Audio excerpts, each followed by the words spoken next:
Hi students, welcome to Simple Chemistry. We will discuss an important topic periodic classification of elements. University elements exist. 118 elements exist. 118 elements exist. These 118 elements elements study difficult. So, we elements group classify group elements properties. one element property ബാക്കി എല്ലാ എലമെന്റ്സിന്റെ properties നമുക്ക് മനസ്സിലാവും. അതുകൊണ്ടാണ് ഈ periodic classification എന്ന idea വന്നത്. First periodic classification നടത്തിയത് ഡൊബറൈനോ എന്ന സയൻസിസ്റ്റ് ട്രയാഡ്സ് ആയിട്ട് എലമെന്റ്സിനെ ക്ലാസിഫൈ ചെയ്തുകൊണ്ടാണ്. പക്ഷെ അതിന് ആകെ 3 ട്രയാഡ്സ് ഉണ്ടാക്കാൻ പറ്റുള്ളൂ. അതുകൊണ്ട് അതിന് ഡ്രോബാക്സ് വന്നു. അതുകൊണ്ട് പുതിയ ന്യൂലാൻഡ്സ് എന്ന സയൻസ് ലോ ഓഫ് ഒക്ടേവ്സ് ഉണ്ടാക്കി. അത് കഴിഞ്ഞിട്ടാണ് മെൻഡലീവ്സിന്റെ പീരിയോഡിക് ടേബിൾ വന്നത്. വളരെ ഇമ്പോർട്ടൻ്റ് ആയിട്ടുള്ള ഒരു പീരിയോഡിക് ക്ലാസിഫിക്കേഷൻ ആയിരുന്നത്. പക്ഷേ ഈ ട്രയാഡ്സും അതുപോലെ ലോ ഓഫ് ഒക്ടേവ്സും മെൻഡലീവ്സ് പീരിയോഡിക് ടേബിളും ആറ്റോമിക് മാസിന്റെ ഓർഡറിലാണ് എലമെന്റ്സിനെ അറേഞ്ച് ചെയ്തത്. പക്ഷെ ആറ്റോമിക് മാസിനേക്കാൾ കൂടുതൽ ആറ്റോമിക് നമ്പറിന്റെ പീരിയോഡിക് ഫങ്ഷൻസ് ആണ് എലമെന്റ്സ് കാണിക്കുന്നതെന്ന് പിന്നെ മോസ്ലെ എന്ന് പറഞ്ഞ സയന്റിസ്റ്റ് പ്രൂവ് ചെയ്തു. അങ്ങനെ മോസ്ലെ എന്ന് പറഞ്ഞ സയന്റിസ്റ്റാണ് മോഡേൺ പീരിയോഡിക് ടേബിൾ സജസ്റ്റ് ചെയ്തത്. അപ്പോൾ ഇപ്പോൾ നമ്മൾ പഠിക്കുന്ന പീരിയോഡിക് ടേബിൾ ആറ്റോമിക് നമ്പറിന്റെ ഓർഡറിലാണ് എലമെന്റ്സ് അറേഞ്ച് ചെയ്തിരിക്കുന്നത്. അപ്പോൾ ഇപ്പോൾ നമ്മൾ പഠിക്കുന്ന ഈ പീരിയോഡിക് ടേബിളിന്റെ ഒരു പിക്ചർ ഞാനിവിടെ വരച്ചിട്ടുണ്ട്. അപ്പോൾ ഇത് നമുക്കൊന്ന് നോക്കാം അല്ലേ. ഇതിൽ ഫസ്റ്റ് എലമെന്റ് ഹൈഡ്രജൻ ആണ്. അതുകഴിഞ്ഞ് സെക്കൻഡ് എലമെന്റ് ഹീലിയം. ആറ്റോമിക് നമ്പറിന്റെ ഓർഡറിലാണ്. അപ്പോൾ first atomic number hydrogen, second helium വന്നു. Third atomic number lithium, beryllium, boron, carbon, nitrogen, oxygen, fluorine, neon, sodium, magnesium. ഇങ്ങനെ പോകും. ആറ്റോമിക് നമ്പറിന്റെ ഇൻക്രീസിംഗ് ഓർഡറിലാണ് എലമെന്റ്സ് അറേഞ്ച് ചെയ്തത്. അപ്പോൾ ഈ മോഡേൺ പീരിയോഡിക് ടേബിൾ എടുത്താൽ അതിന് കുറേ പ്രോപ്പർട്ടീസ് ഉണ്ട്. അത് എന്തൊക്കെയാണെന്ന് നമുക്ക് നോക്കാം. മോഡേൺ പീരിയോഡിക് ടേബിളിനെ നമ്മൾ 18 ഗ്രൂപ്പ് ആയിട്ടും 7 പീരീഡ് ആയിട്ടും ക്ലാസിഫൈ ചെയ്തിട്ടുണ്ട്. വെർട്ടിക്കൽ കോളത്തിന് നമ്മൾ ഗ്രൂപ്പ് എന്നും ഹൊറിസോണ്ടൽ റോയ്സിന് നമ്മൾ പീരീഡ്സ് എന്നും പറയും. അപ്പം നമുക്ക് എണ്ണി നോക്കാം. ഇത് first group lithium family, second group beryllium family. അത് കഴിഞ്ഞിട്ട് ഒരു 10 ഗ്രൂപ്പ്സ് ഇവിടെ വന്നിട്ടുണ്ട്. ഇത് നമ്മൾ ട്രാൻസിഷൻ എലമെന്റ്സ് അല്ലെങ്കിൽ ഡി ബ്ലോക്ക് എലമെന്റ്സ് എന്നൊക്കെ പറയും. അത് കഴിഞ്ഞിട്ട് വരുന്നത് 2 + 10 12 കഴിഞ്ഞു 13th ഗ്രൂപ്പാണ് boron family, 14th group carbon family, nitrogen family 15th, oxygen family 16th ഗ്രൂപ്പാണ്. ഫ്ലൂറിൻ ഫാമിലി വരുമ്പോൾ 17th ഗ്രൂപ്പായി. നിയോൺ ഫാമിലി അതാണ് 18th ഗ്രൂപ്പ് അല്ലെങ്കിൽ നോബിൾ ഗ്യാസസ്, റെയർ ഗ്യാസസ് എന്നൊക്കെ പറയും. ഈ റെയർ ഗ്യാസിലാണ് ഹീലിയം വരുന്നത്. ഹീലിയം ഒരു റെയർ ഗ്യാസ് എലമെന്റ് ആണ്. അപ്പോൾ ഇത് നോബിൾ ഗ്യാസ് എലമെന്റ്സ് എന്ന് പറഞ്ഞാൽ 18th ഗ്രൂപ്പ് എലമെന്റ് ആണ്. ഇങ്ങനെ 18 ഗ്രൂപ്പാണ് ഒരു പീരിയോഡിക് ടേബിളിലുള്ളത്. അതേപോലെ 7 പീരീഡ്സ് ഉണ്ട്. ഹൊറിസോണ്ടൽ റോസിൽ നമ്മൾ പീരീഡ്സ് എന്ന് പറയുന്നത്. അപ്പോൾ ഫസ്റ്റ് റോയിൽ ആദ്യം 2 എലമെന്റ്സ് ഉള്ളൂ, ഹൈഡ്രജനും helium. Second row lithium, beryllium, boron, carbon, nitrogen, oxygen, fluorine, neon വരുന്ന സെക്കൻഡ് പീരീഡ്. തേർഡ് പീരീഡ് ഇത് ഫോർത്ത്, ഫിഫ്ത്ത്, 6th, 7 അങ്ങനെ 7 പീരീഡ് ആണ് മോഡേൺ പീരിയോഡിക് ടേബിളിലുള്ളത്. അതുകൂടാതെ താഴെ 2 ഹൊറിസോണ്ടൽ റോയ്സും കൂടി ചേർന്നതാണ് മോഡേൺ പീരിയോഡിക് ടേബിൾ കംപ്ലീറ്റ് ആവുള്ളൂ. അപ്പോൾ ഈ താഴെയുള്ള 2 ഹൊറിസോണ്ടൽ റോസ് നമ്മൾ പറയും inner transition elements or lanthanides or actinoids എന്നൊക്കെ പറയും. അപ്പോൾ നമുക്ക് ഡീറ്റെയിൽ ആയിട്ട് പഠിക്കാം. പീരിയോഡിക് ടേബിളിൽ ഓരോ പ്രോപ്പർട്ടി എടുത്ത് പഠിക്കുമ്പോൾ ഡീറ്റെയിൽ ആയിട്ട് പഠിക്കാം. അപ്പോൾ ഇത് ഓരോ ഗ്രൂപ്പിലെ എലമെന്റ്സിന്റെ എല്ലാ എലമെന്റ്സിന്റെയും ബാലൻസ് ഷെല്ലിൽ ഒരേ electron number of electrons same ആയിരിക്കും ഞാൻ ഓൾറെഡി പറഞ്ഞു. അപ്പോൾ അതൊന്ന് നമുക്ക് ടെസ്റ്റ് ചെയ്ത് നോക്കാം. ഇപ്പൊ ഫസ്റ്റ് ഗ്രൂപ്പിലെ എലമെന്റ്സ് എടുക്കാം. Lithium, sodium, potassium. ലിഥിയത്തിന്റെ ആറ്റോമിക് നമ്പർ 3 ആണ്. അപ്പോൾ ഇലക്ട്രോണിക് കോൺഫിഗറേഷൻ വരുന്ന 2 1 വരും. സോഡിയം ആകുമ്പോൾ 2 8 1 11 ആണ് ആറ്റോമിക് നമ്പർ. പൊട്ടാസ്യം ആകുമ്പോൾ 2 8 8 1 19 ആണ് ആറ്റോമിക് നമ്പർ. ഇതിനെല്ലാത്തിനും ബാലൻസ് ഷെല്ലിൽ 1 ഇലക്ട്രോൺ ഉള്ളൂ. അതുകൊണ്ട് ബാലൻസ് ഷെല്ലിൽ ഇലക്ട്രോൺസ് നോക്കിയിട്ട് നമുക്ക് ഏത് ഗ്രൂപ്പിലാണ് ആ എലമെന്റ് ഓക്യുപ്പൈ ചെയ്യുന്നതെന്ന് കണ്ടുപിടിക്കാൻ പറ്റും. ഇലക്ട്രോണിക് കോൺഫിഗറേഷൻ വെച്ചിട്ട് ഗ്രൂപ്പ് നമ്പർ, പീരീഡ് നമ്പർ, അതേപോലെ തന്നെ ഏത് ബ്ലോക്കിലാണ് എന്നൊക്കെ കണ്ടുപിടിക്കാനുള്ള മെത്തേഡ്സ് ഉണ്ട്. അതൊക്കെ നമുക്ക് ഡീറ്റെയിൽ ആയിട്ട് നോക്കാം. ഇലക്ട്രോണിക് കോൺഫിഗറേഷൻ വെച്ചിട്ട് ഏത് പീരീഡിലാണ് എലമെന്റ് ഓക്യുപ്പൈ ചെയ്യുന്നത് നമുക്ക് കണ്ടുപിടിക്കാൻ പറ്റും. ഇപ്പോൾ സെക്കൻഡ് പീരീഡിലെ കുറച്ച് എലമെന്റ്സ് ഞാനിവിടെ എടുത്തിട്ടുണ്ട്. Lithium, beryllium, boron, carbon, nitrogen, oxygen, fluorine, neon കൂടി ഉണ്ട്. ഇതിന്റെ എല്ലാത്തിന്റെയും നമ്പർ ഓഫ് ഷെൽസ് 2 ആണ്. അപ്പോൾ സെക്കൻഡ് പീരീഡിൽ നമ്പർ ഓഫ് ഷെൽസ് എത്രയായിരിക്കും? എല്ലാ എലമെന്റ്സിന്റെയും നമ്പർ ഓഫ് ഷെൽസ് 2 ആയിരിക്കും. അപ്പോൾ ഇവിടെ ആറ്റോമിക് നമ്പറിൻ്റെ ഓർഡറിൽ ഇവിടെ 21, 22, 25, 24, 25, 26 ഇതൊക്കെ ഇതിൻ്റെ ഇലക്ട്രോണിക് കോൺഫിഗറേഷൻ ആണ്. അപ്പം ആറ്റോമിക് നമ്പറിനനുസരിച്ച് ഇലക്ട്രോണിക് കോൺഫിഗറേഷൻ എഴുതിയാൽ നമുക്ക് അത് ഏത് പീരീഡിലാണെന്ന് കണ്ടുപിടിക്കാൻ പറ്റും.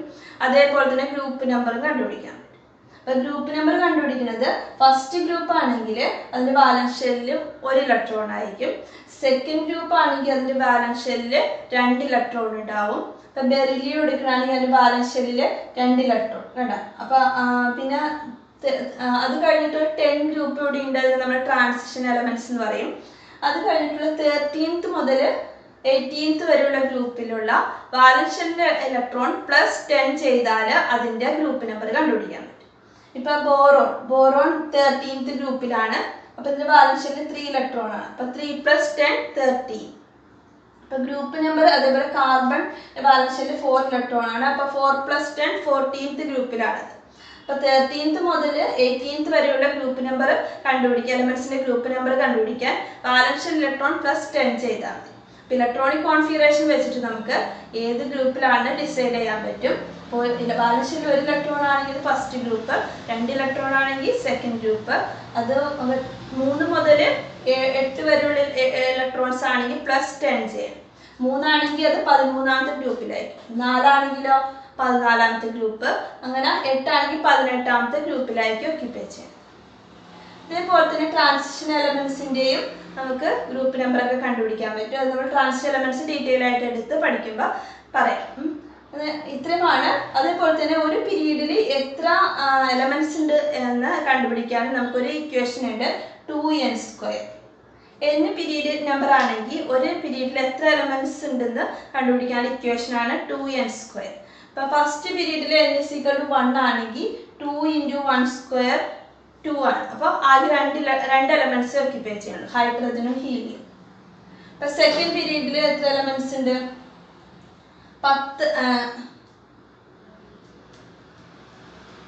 8 എലമെന്റ്സ് ആണ് ഉള്ളത്. അതെങ്ങനെ കണ്ടുപിടിക്കാം? 2 × 2² ചെയ്താൽ മതി. എത്രയാണ്? 8 ആണ്. അപ്പോൾ n ഇവിടെ എത്രയാണ്? 2 ആയിരിക്കും. അപ്പോൾ നമ്പർ ഓഫ് ഷെല്ല് കണ്ടുപിടിച്ചാൽ അതിൽ നിന്ന് നമുക്ക് ഏത് പീരീഡിലാണെന്നും അതേപോലെ തന്നെ എത്ര എലമെന്റ്സ് ഉണ്ട് ആ പീരീഡിൽ നിന്ന് കണ്ടുപിടിക്കാനും പറ്റും. പിന്നെ ഗ്രൂപ്പ് നമ്പർ കണ്ടുപിടിക്കാൻ ബാലൻസ് ഷെൽ ഇലക്ട്രോൺസ് കണ്ടുപിടിച്ചാൽ അതിൽ നിന്ന് ഗ്രൂപ്പ് നമ്പർ കണ്ടുപിടിക്കും. ഇനി കുറച്ച് പ്രോപ്പർട്ടീസ് പീരിയോഡിക് ടേബിളിൽ എലമെന്റ്സ് എക്സിബിറ്റ് ചെയ്യുന്നുണ്ട്. അപ്പോൾ ഒരു ഗ്രൂപ്പിൽ താഴേക്ക് വരുന്തോറും ചില പ്രോപ്പർട്ടീസ് ചേഞ്ച് ചെയ്യുന്നുണ്ട്. അത് എല്ലാ ഗ്രൂപ്പിലും സെയിം ആയിട്ടാണ് ഒബേ ചെയ്യുന്നത്. അതേപോലെ തന്നെ ഒരു പീരീഡിൽ ലെഫ്റ്റിൽ നിന്ന് റൈറ്റിലേക്ക് വരുന്തോറും ചില പ്രോപ്പർട്ടീസ് ചേഞ്ച് ചെയ്ത് വരുന്നുണ്ട്. അത് എല്ലാ പീരീഡിലും സെയിം ആയിട്ടാണ് കാണിക്കുന്നത്. ഇങ്ങനെയുള്ള പ്രോപ്പർട്ടീസിനെ പീരിയോഡിക് പ്രോപ്പർട്ടീസ് എന്ന് പറയും. ആ പ്രോപ്പർട്ടീസ് നമുക്കൊന്ന് ഡീറ്റെയിൽ ആയിട്ട് എടുത്ത് പഠിക്കാം. Trends in the modern periodic table എന്തൊക്കെയാണെന്ന് നോക്കാം നമുക്ക്. Trends in the modern periodic table. First one valency ആണ്. വാലൻസി ഒരു ഗ്രൂപ്പിലുള്ള എലമെന്റ്സിന്റെ എല്ലാത്തിന്റെ വാലൻസി സെയിം ആയിരിക്കും. അപ്പോൾ ഫസ്റ്റ് ഗ്രൂപ്പിലുള്ള എലമെന്റ്സിന്റെ വാലൻസി എല്ലാം 1 ആണ്, നമ്മൾ നേരത്തെ ചെയ്തു അല്ലെ. അതുപോലെ സെക്കൻഡ് ഗ്രൂപ്പ് ആണെങ്കിൽ വാലൻസി 2 ആയിരിക്കും. 13th ഗ്രൂപ്പ് ആണെങ്കിൽ വാലൻസി 3 ആയിരിക്കും. അപ്പോൾ ഒരു ഗ്രൂപ്പിലുള്ള എലമെന്റ്സിന് എല്ലാത്തിന്റെയും വാലൻസി എന്തായിരിക്കും? സെയിം ആയിരിക്കും. വാലൻസി എന്ന് പറഞ്ഞാൽ നമ്പർ ഓഫ് വാലൻസ് ഷെൽ ഇലക്ട്രോൺസിനെയാണ് വാലൻസി എന്ന് പറയുന്നത് അല്ലെ. അതേപോലെ തന്നെ ഒരു പീരീഡിലാണെങ്കിലോ, ഒരു പീരീഡിൽ ലെഫ്റ്റിൽ നിന്ന് റൈറ്റിലേക്ക് വരുന്നവരും വാലൻസി ആദ്യം ഇൻക്രീസ് ചെയ്യും. അപ്പോൾ ഫസ്റ്റ് 1 മുതൽ 4 വരെ വാലൻസി ഇൻക്രീസ് ചെയ്യും. അത് കഴിഞ്ഞിട്ട് ഡിക്രീസ് ചെയ്യാനാണ് ടു 0. അപ്പോൾ ഇതാണ് ഒരു പീരീഡിൽ കാണിക്കുന്ന പ്രോപ്പർട്ടീസ്. എല്ലാ പീരീഡിലും ഇങ്ങനെ തന്നെയാണ്. ലെഫ്റ്റിൽ നിന്ന് റൈറ്റിലേക്ക് വരുന്നവർ ബാലൻസി ആദ്യം ഇൻക്രീസ് ചെയ്യും, ദെൻ ഡിക്രീസസ് ടു 0. അപ്പോൾ ആദ്യം തേർഡ് പീരീഡ് എലമെന്റ്സ് ആണ് എഴുതി. അപ്പോൾ ഫസ്റ്റ് എലമെന്റിന്റെ ബാലൻസി 1 ആണ്. ഇത് ഫസ്റ്റ് ഗ്രൂപ്പിലെ എലമെന്റ് ആണ്. സെക്കൻഡ് എലമെന്റ് എന്താണ്? സെക്കൻഡ് ഗ്രൂപ്പിലെ എലമെന്റ്സിന്റെ ബാലൻസി 2 ആണ്. ഇത് തേർഡ് പീരീഡിലെ സെക്കൻഡ് എലമെന്റ്. ഇനി തേർഡ് എലമെന്റ് ബാലൻസി 3 ആണ്. അതുകൊണ്ട് ഗ്രൂപ്പ് ഏതായിരിക്കും? 13th ഗ്രൂപ്പ് ആയിരിക്കും. അത് കഴിഞ്ഞിട്ട് എലമെന്റ് സിലിക്കൺ 14th ഗ്രൂപ്പിലാണ് വാലൻസി 4. നെക്സ്റ്റ് 15th ഗ്രൂപ്പിലെ വാലൻസി കുറഞ്ഞു, 3 ആയിട്ട് കുറഞ്ഞു. പിന്നെ 16th ആകുമ്പോൾ പിന്നെയും കുറഞ്ഞു, 2 ആയി. 17th ആണെങ്കിൽ എത്രയാണ്? 1 ആണ് വാലൻസി. 18th ആയപ്പോൾ വാലൻസി 0 ആയി. അപ്പോൾ വാലൻസ് ഷെല്ലിലുള്ള ഇലക്ട്രോൺസിന്റെ എണ്ണം മാത്രമല്ല വാലൻസി എന്ന് പറയുന്നത്, അത് എത്ര ഇലക്ട്രോൺസിനെ അത് കെമിക്കൽ റിയാക്ഷൻസിൽ പങ്കെടുക്കുമ്പോൾ എത്ര ഇലക്ട്രോൺസിനെ ഷെയർ ചെയ്യേണ്ടത്, അല്ലെങ്കിൽ എത്ര ഇലക്ട്രോൺസിനെ ഡൊണേറ്റ് ചെയ്തിട്ടാണ് അത് കെമിക്കൽ റിയാക്ഷൻസിൽ പങ്കെടുക്കുന്നതാണ് വാലൻസി കൊണ്ട് ഡിഫൈൻ ചെയ്യുന്നത്. അപ്പോൾ വാലൻസി ഒരു ഗ്രൂപ്പിൽ എല്ലാം സെയിം ആയിരിക്കും. പീരീഡിലാവുമ്പോൾ ലെഫ്റ്റിൽ നിന്ന് റൈറ്റിലേക്ക് വരുന്നതോറും ആദ്യം increases to 4 then decreases to 0. ഇതാണ് എല്ലാ പീരീഡിലും കാണിക്കുന്ന ട്രെൻഡ്. അപ്പോൾ വാലൻസി ക്ലിയർ ആയില്ലേ? ഒരു പീരീഡിൽ ലെഫ്റ്റിൽ നിന്ന് റൈറ്റിലേക്ക് വരുന്ന വാലൻസി ഇൻക്രീസ് ചെയ്യും, ദെൻ ഡിക്രീസസ് ടു 0. നോബൽ ഗ്യാസിന്റെ വാലൻസി 0 ആണ്. കെമിക്കൽ റിയാക്ഷൻസിലൊന്നും പങ്കെടുക്കണില്ല. നെക്സ്റ്റ് ആറ്റോമിക് സൈസ് ആണ്. ആറ്റോമിക് സൈസ് എന്ന് പറഞ്ഞാൽ ആറ്റത്തിന്റെ റേഡിയസിനെയാണ് പറയുന്നത് അല്ലെ. ആറ്റത്തിന്റെ സെന്റർ ന്യൂക്ലിയസിൽ നിന്ന് വാലൻസ് ഷെല്ലിൽ വരെയുള്ള ഡിസ്റ്റൻസിനെയാണ് ആറ്റോമിക് റേഡിയസ് കൊണ്ട് മീൻ ചെയ്യുന്നത്. അപ്പൊ ആറ്റോമിക് റേഡിയസ് ഒരു ഗ്രൂപ്പിലാണെങ്കിൽ എങ്ങനെയായിരിക്കും നോക്കാം അല്ലെ. ഒരു ഗ്രൂപ്പില് റൈറ്റ് മോളിൽ നിന്ന് താഴേക്ക് വരുന്നതോറും ടോപ്പിൽ നിന്ന് ബോട്ടത്തിലേക്ക് വരുന്നതോറും അതിന്റെ ആറ്റോമിക് റേഡിയസ് ഇൻക്രീസ് ചെയ്യും. എന്തായിരിക്കും റീസൺ? ഒരു ഗ്രൂപ്പ് എന്ന് പറഞ്ഞാൽ എലമെന്റ്സ് താഴേക്ക് വരുന്നതോറും അതിന്റെ ഷെല്ലുകളുടെ എണ്ണം കൂടി വരല്ലേ. അപ്പൊ ഫസ്റ്റ് എലമെന്റ് എന്ന് പറഞ്ഞാൽ ഫസ്റ്റ് പീരീഡിലെ എലമെന്റ് ആയിരിക്കും. സെക്കൻഡ് എലമെന്റ് എന്ന് പറഞ്ഞാൽ സെക്കൻഡ് പീരീഡിലെ എലമെന്റ് ആണ്. തേർഡ് എലമെന്റ് തേർഡ് പീരീഡാണ്. അപ്പൊ പീരീഡ് നമ്പർ മാറി വരണം.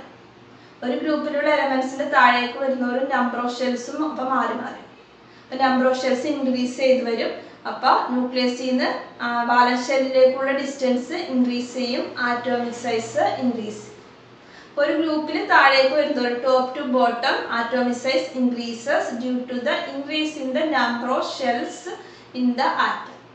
ടോപ്പിൽ നിന്ന് ബോട്ടത്തിലേക്ക് വരുമ്പോഴും നമ്പർ ഓഫ് ഷെൽസ് ഇൻക്രീസ് ചെയ്യുന്നതുകൊണ്ട് atomic size is also increases. Clear? Next ഒരു പീരീഡിൽ എങ്ങനെ നോക്കാം. ഒരു പീരീഡില് ലെഫ്റ്റിൽ നിന്ന് റൈറ്റിലേക്ക് വരുന്നതോറും ആറ്റോമിക് സൈസ് എന്താണ്? ഡിക്രീസ് ചെയ്താണ് വന്നത്. Decreases from left to right in a period. ഇതെന്തായിരിക്കും റീസൺ? ഒരു പീരീഡ് എന്ന് പറഞ്ഞാൽ അതിന്റെ നമ്പർ ഓഫ് ഷെൽസ് എല്ലാം സെയിം ആയിരിക്കും. ഇപ്പൊ ഫസ്റ്റ് പീരീഡിൽ എല്ലാത്തിന്റെ എലമെന്റ്സ് ഒരു ഷെല്ലേ ഉണ്ടാവുള്ളൂ. സെക്കൻഡ് പീരീഡ് ആണെങ്കിൽ 2 ഷെൽ ഉണ്ടാവും. അപ്പൊ നമ്പർ ഓഫ് ഷെൽസ് അവിടെ ഇൻക്രീസ് ഒന്നും ചെയ്യേണ്ടത്. ഗ്രൂപ്പിൽ നമ്പർ ഓഫ് ഷെൽസ് ഇൻക്രീസ് ചെയ്യുന്നതുകൊണ്ടാണ് ആറ്റോമിക് സൈസ് ഇൻക്രീസ് ചെയ്തത്. പക്ഷെ ഒരു പീരീഡിൽ നമ്പർ ഓഫ് ഷെൽസ് ഒക്കെ സെയിം ആയിരിക്കും. പക്ഷെ ന്യൂക്ലിയസിൽ വരുന്ന പോസിറ്റീവ് ചാർജിന്റെ എണ്ണം അതുപോലെ തന്നെ ഷെല്ലുകളിൽ വരുന്ന ഇലക്ട്രോണിന്റെ എണ്ണം കൂടി വരും. ആറ്റോമിക് നമ്പർ ഇൻക്രീസ് ചെയ്യുന്നതനുസരിച്ചിട്ട് ന്യൂക്ലിയസിലുള്ള ചാർജും അതുപോലെ ഇലക്ട്രോണിന്റെ എണ്ണം ഇൻക്രീസ് ചെയ്യണോണ്ട് അവിടെ electrostatic force of attraction increase ചെയ്യും. Between nucleus and valence shell electron തമ്മിലുള്ള ഇന്ററാക്ഷൻ ഇൻക്രീസ് ചെയ്യണോണ്ട് അവിടെ സൈസ് ഡിക്രീസ് ചെയ്യും. ഒരു പീരീഡിൽ ലെഫ്റ്റിൽ നിന്ന് റൈറ്റിലേക്ക് വരുന്നതോറും size decreases due to the increase in the nuclear charge and the increase in the electrostatic force of attraction between the valence shell electron and the nucleus. അവിടെ ഷെല്ല് ഇൻക്രീസ് ചെയ്യും. ഗ്രൂപ്പിൽ ഷെല്ല് ഇൻക്രീസ് ചെയ്യുമ്പോൾ radius increase ചെയ്യും. പീരീഡിൽ nuclear charge increase ചെയ്യുമ്പോൾ size atomic size decrease ചെയ്താണ് വരുന്നത്. ലെഫ്റ്റിൽ നിന്ന് റൈറ്റിലേക്ക് വരുന്നത്. ഒരു എക്സാമ്പിൾ എടുക്കാം. തേർഡ് പീരീഡിലെ sodium, magnesium, aluminium, silicon, phosphorus, sulphur, chlorine എല്ലാ എലമെന്റ്സിന്റെ ആറ്റോമിക് സൈസ് നോക്കി. 186 പൈക്കോമീറ്റർ ആണിത്. ആറ്റോമിക് റേഡിയസ് ആണ് പൈക്കോമീറ്റർ. 186 പൈക്കോമീറ്റർ, 160, 143, 180, 110, 104, 99 ഡിക്രീസ് ചെയ്ത് തന്നെ അല്ലേ. അപ്പൊ ഇതിന്റെ ലെഫ്റ്റിൽ നിന്ന് റൈറ്റിലേക്ക് വരുന്ന ഡിക്രീസിങ് പ്രോപ്പർട്ടിയാണ് ഇവിടെ കാണിച്ചിരിക്കുന്നത്, ട്രെൻഡാണ് ഇവിടെ കാണിച്ചിരിക്കുന്നത്. അപ്പോൾ ഒരു പീരീഡിലാണെങ്കിൽ ലെഫ്റ്റിൽ നിന്ന് റൈറ്റിലേക്ക് തോന്നും atomic size decreases due to the increase in the nuclear. Metallic character എന്താണെന്ന് നോക്കാം. Metallic character of an element is the ability to lose electrons. Electrons lose ചെയ്തിട്ടുള്ള കപ്പാസിറ്റിനെയാണ് മെറ്റാലിക് ക്യാരക്ടർ കൊണ്ട് മീൻ ചെയ്യുന്നത്. ഇലക്ട്രോൺസ് പെട്ടെന്ന് ലോസ് ചെയ്യണമെങ്കിൽ ആ എലമെന്റ്സ് കൂടുതൽ മെറ്റാലിക് ക്യാരക്ടർ ഉള്ളതാണെന്ന് അറിയാം അല്ലെ. അപ്പൊ ഇലക്ട്രോൺസ് ലോസ് ചെയ്താൽ അതിന് എന്ത് ചാർജായി മാറും? ഒരു പോസിറ്റീവ് ചാർജുള്ള അയോൺ ആയിട്ട് മാറും.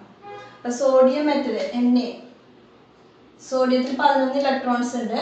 അതിൽ 281 ആയിട്ടാണ് എക്സിസ്റ്റ് ചെയ്യുന്നത്. അപ്പൊ ഈ ഒരു ഇലക്ട്രോണിനെ ലോസ് ചെയ്താൽ അതിന്റെ 28 ആയിട്ട് മാറും. സ്റ്റേബിൾ ആയി അല്ലെ. വാലൻസ് ഷെല്ലിൽ 8 ഇലക്ട്രോൺസ് ആയി. പക്ഷെ അതിന്റെ ചാർജ് എന്തായി? Na+ ആയി മാറി. പിന്നെ എല്ലാ മെറ്റൽസും ഇങ്ങനെ ഒരു ഇലക്ട്രോൺസ് അല്ലെങ്കിൽ 2 ഇലക്ട്രോൺസിനെയൊക്കെ ലോസ് ചെയ്തിട്ട് പോസിറ്റീവ് ചാർജുള്ള അയോൺ ആയിട്ട് എക്സിസ്റ്റ് ചെയ്യും. ഇലക്ട്രോ പോസിറ്റീവ് ആയി. മെറ്റൽസ് എന്ന് പറഞ്ഞാൽ tendency to lose electrons. Metallic character എന്ന് പറഞ്ഞാൽ ഇലക്ട്രോൺസ് ലോസ് ചെയ്യാനുള്ള പ്രോപ്പർട്ടിനെയാണ് മെറ്റാലിക് ക്യാരക്ടർ. ഇല്ലെങ്കിൽ ഇലക്ട്രോ പോസിറ്റീവ് ആയിട്ട് എക്സിസ്റ്റ് ചെയ്യാനുള്ള ടെൻഡൻസിനെ മെറ്റാലിക് ക്യാരക്ടർ കൊണ്ട് മീൻ ചെയ്യും. ഒരു ഗ്രൂപ്പിൽ നമുക്കറിയാം പീരിയോഡിക് ടേബിൾ എടുത്താൽ ലെഫ്റ്റിലൊക്കെ മെറ്റൽസ് ആണ് അല്ലെ, സോഡിയം, പൊട്ടാസ്യം, റുബീഡിയം, സീസിയം, അതുപോലെ എല്ലാ എലമെന്റ്സും എന്താണ് ലെഫ്റ്റ് സൈഡിലാണ്. അതിൽ നിന്ന് ലെഫ്റ്റിൽ നിന്ന് റൈറ്റിലേക്ക് വരുന്തോറും ഈ റൈറ്റ് സൈഡിലെ ഓർഗൻ അല്ലെങ്കിൽ നോബൽ ഗ്യാസസ് ഒക്കെ എന്താണ് നോൺ മെറ്റൽസ് ആണ്. അതുപോലെ ഓക്സിജൻ, നൈട്രജൻ അതൊക്കെ നോൺ മെറ്റൽസ് ആണ്. അപ്പൊ ലെഫ്റ്റിൽ നിന്ന് റൈറ്റിലേക്ക് വരുന്തോറും മെറ്റാലിക് ക്യാരക്ടർ എന്താണ് ഡിക്രീസ് ചെയ്ത് തന്നെ. അപ്പോൾ ഒരു പീരീഡിൽ എങ്ങനെയാണ് എടുക്കുക, പീരീഡിൽ ലെഫ്റ്റിൽ നിന്ന് റൈറ്റിലേക്ക് വരുന്നൊരു മെറ്റാലിക് ക്യാരക്ടർ ഡിക്രീസസ്. ഇത് എന്തായിരിക്കും റീസൺ? പീരീഡിൽ ലെഫ്റ്റിൽ നിന്ന് റൈറ്റിലേക്ക് വരുന്നതോറും നമുക്കറിയാം ആറ്റോമിക് സൈസ് എന്താണ് ഡിക്രീസ് ചെയ്തു തന്നെ. അപ്പോൾ ആറ്റോമിക് സൈസ് ഡിക്രീസ് ചെയ്യാൻ കാരണം നമ്മൾ പറഞ്ഞ ന്യൂക്ലിയസ് ചാർജ് ഇൻക്രീസ് ചെയ്യുന്നതുകൊണ്ടാണ്. നമ്പർ ഓഫ് ഷെൽസ് സെയിം ആയിരിക്കും ഒരു പീരീഡിൽ. അപ്പോൾ ന്യൂക്ലിയസ് ചാർജ് ഇൻക്രീസ് ചെയ്യുമ്പോൾ വാലൻസ് ഷെല്ലും ന്യൂക്ലിയസും തമ്മിലുള്ള അട്രാക്ഷൻ ഇൻക്രീസ് ചെയ്യും. അപ്പം അതുകൊണ്ടാണ് ആറ്റോമിക് സൈസ് ഡിക്രീസ് ചെയ്തു തന്നെ. അപ്പം ആറ്റോമിക് സൈസ് ഡിക്രീസ് ചെയ്യാന്ന് വെച്ചാൽ വാലൻസ് ഷെല്ലിലുള്ള ഇലക്ട്രോൺസിന് ന്യൂക്ലിയസ് കൂടുതൽ അട്രാക്ട് ചെയ്ത് വെച്ചിരിക്കുന്നത്. ആ ഇലക്ട്രോൺസ് ലോസ് ചെയ്യാൻ ഭയങ്കര ഡിഫിക്കൽട്ടാണ് അല്ലെ, ഭയങ്കര ബുദ്ധിമുട്ടാണ്. അതുകൊണ്ടാണ് അതിൻ്റെ മെറ്റാലിക് ക്യാരക്ടർ ഡിക്രീസ് ചെയ്തത്. അപ്പം സൈസ് കൂടുതലാണെങ്കിൽ മെറ്റാലിക് ക്യാരക്ടർ കൂടുതലായിരിക്കും, സൈസ് കുറവാണെങ്കിൽ മെറ്റാലിക് ക്യാരക്ടർ എന്തായിരിക്കും കുറവായിരിക്കും. അപ്പോൾ ഒരു പീരീഡിൽ ലെഫ്റ്റിൽ നിന്ന് റൈറ്റിലേക്ക് വരുമ്പോൾ സൈസ് ഡിക്രീസ് ചെയ്യുന്നതുകൊണ്ട് ന്യൂക്ലിയർ ഇന്ററാക്ഷൻ ഇൻക്രീസ് ചെയ്യുന്നത് കൊണ്ടും metallic character decreases from left to right in a period അല്ലെ. അപ്പോൾ അവിടെ ഇലക്ട്രോപോസിറ്റീവ് ക്യാരക്ടർ ഡിക്രീസ് ചെയ്തതിനാണ് മെറ്റാലിക് ക്യാരക്ടർ ഡിക്രീസ് ചെയ്തത്. ഇനി ഒരു ഗ്രൂപ്പിലാണെങ്കിലോ ഗ്രൂപ്പിൽ മുകളിൽ നിന്ന് താഴേക്ക് വരുന്നത് top to bottom metallic character increase ചെയ്തായിരിക്കും വേണ്ടത്. റീസൺ എന്താണ്? Atomic size increase ചെയ്തതിനാണ്. Number of shells increase ചെയ്യുമ്പോൾ ഇന്ററാക്ഷൻ ന്യൂക്ലിയസും വാലൻസ് ഷെല്ലും തമ്മിൽ ഇന്ററാക്ഷൻ ഡിസ്റ്റൻസ് ഇൻക്രീസ് ചെയ്യും. അപ്പോൾ ഇന്ററാക്ഷൻ കുറഞ്ഞു വരും. അപ്പോൾ ആറ്റോമിക് സൈസ് ഇൻക്രീസ് ചെയ്യുമ്പോൾ ഇന്ററാക്ഷൻ കുറയുന്നതുകൊണ്ട് ഇലക്ട്രോൺ പെട്ടെന്ന് ലോസ് ചെയ്തിട്ട് ഒരു പോസിറ്റീവ് ചാർജ് അയോൺ ആയിട്ട് അല്ലെങ്കിൽ പോസിറ്റീവ് ചാർജ് അയോൺസ് ആയിട്ട് എക്സിസ്റ്റ് ചെയ്യാനുള്ള ടെൻഡൻസി കൂടുതലായിരിക്കും ഒരു ഗ്രൂപ്പിൽ ടോപ്പ് ടു ബോട്ടം അല്ലെ. ടോപ്പിൽ നിന്ന് ബോട്ടത്തിലേക്ക് വരുന്നതോറും ആറ്റോമിക് സൈസ് ഇൻക്രീസ് ചെയ്യുമ്പോൾ metallic character is increases from top to bottom in a group. ഇതാണ് മെറ്റാലിക് ക്യാരക്ടർ കാണിക്കുന്നത്. അപ്പം ലെഫ്റ്റ് സൈഡിലൊക്കെ മെറ്റൽസും റൈറ്റ് സൈഡിൽ നോൺ മെറ്റൽസും ആണ്. ഈ ട്രാൻസിഷൻ എലമെന്റ്സ് ഒക്കെ മെറ്റൽസ് ആയിട്ടാണ് എക്സിസ്റ്റ് ചെയ്യുന്നത്. അതേപോലെ തന്നെ ഏറ്റവും റിയാക്റ്റീവ് ആയിട്ടുള്ള സോഡിയം ഒക്കെ ലെഫ്റ്റ് സൈഡിൽ എക്സിസ്റ്റ് ചെയ്യുന്നത്.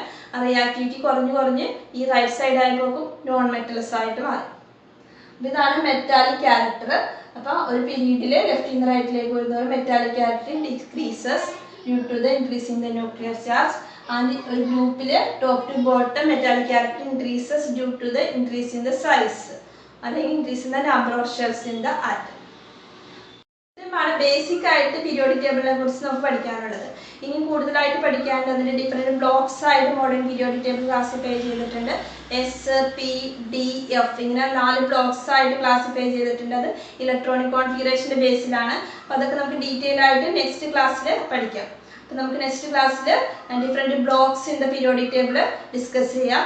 എല്ലാവരും ചാനൽ സബ്സ്ക്രൈബ് ചെയ്യണം. അപ്പോൾ നെക്സ്റ്റ് വീഡിയോയിൽ കാണാം. Thank you for watching. By.